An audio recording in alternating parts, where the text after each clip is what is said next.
আপনার যখন মাথা থেকে পা পর্যন্ত শরীরের মধ্যে কোনো রোগ হয়, ডাক্তারের কাছে যাইবেন। ডাক্তার আপনাকে পরীক্ষা নিরীক্ষা কইরা আপনার কোথায় রোগ হয়েছে ডাক্তার কিন্তু বইলা দিতে পারবো, কথা কোন ঠিক কিনা?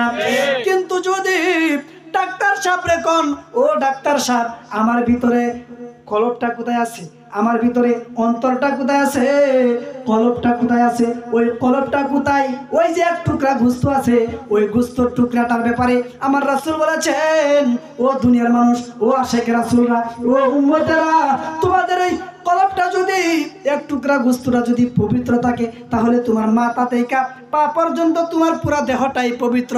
আর যদি তোমার ওই দেহটা, তোমার ওই যদি কলবটাও অপবিত্রতা থাকে তাহলে তোমার পুরা দেহটাই অপবিত্র। জুড়ে কন্যা নাউজুবিল্লাহ। তাহলে আপনার ওই কলবটা কোথায় আছে সেটা যদি ডাক্তারকে জিজ্ঞান, ডাক্তার কিন্তু বলতে পারবে না, কথা কোন ঠিক কিনা? আরো জোরে কোন ঠিক কিনা? কারণ ডাক্তার সাহেব পড়াশোনা করেছে শরীর নিয়া, শরীরের কোথায় রোগ আছে এইসব বিষয় নিয়া।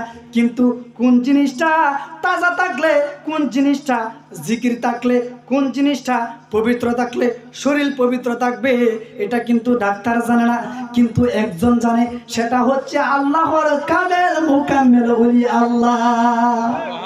আর যেরকম মারহাবা। এই জন্যই আমরা বলেছি মুর্শিদ আমার কলবের ডাক্তার, কথা কোন ঠিক কিনা?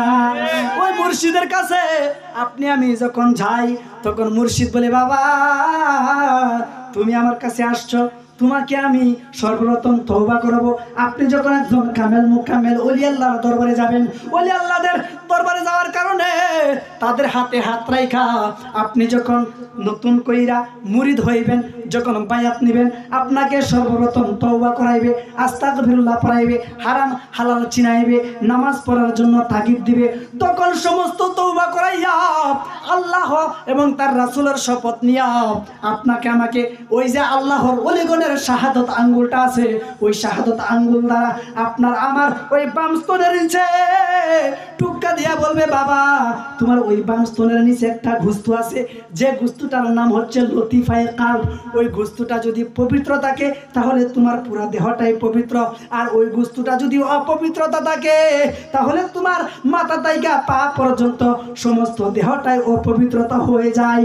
ও তোমার পুরা শরীরটা যদি পবিত্র করতে চাও তাহলে বেশি বেশি আল্লাহর জিকির আদায় করতে হবে, যে জিকির করার কারণে তোমার এই মুর্দা কলবটা জিন্দা হয়ে যাবে।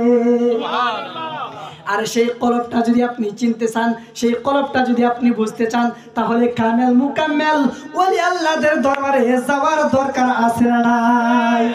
আরো যেরকম দরকার আছে না নাই? তো ওলি আল্লাহরা মরানা জিন্দা, আরো যেরকম মরানা জিন্দা। কামেল মুকাম্মেল ওলি আল্লাহ যারা আছে তারা কবর দেশে জিন্দা। শুধু কামেল মুকাম্মেল ওলি আল্লাহরা না, যারা আল্লাহর মুমিন বান্দা, যারা আল্লাহকে ভালোবাসা কবর দেশে চইলা গেছে, যারা রাসূলকে ভালোবাসা কবর দেশে চইলা গেছে, তারা সাধারণ মানুষের মতো না, তারা আল্লাহর পক্ষ থেকে কবর দেশে জিন্দা।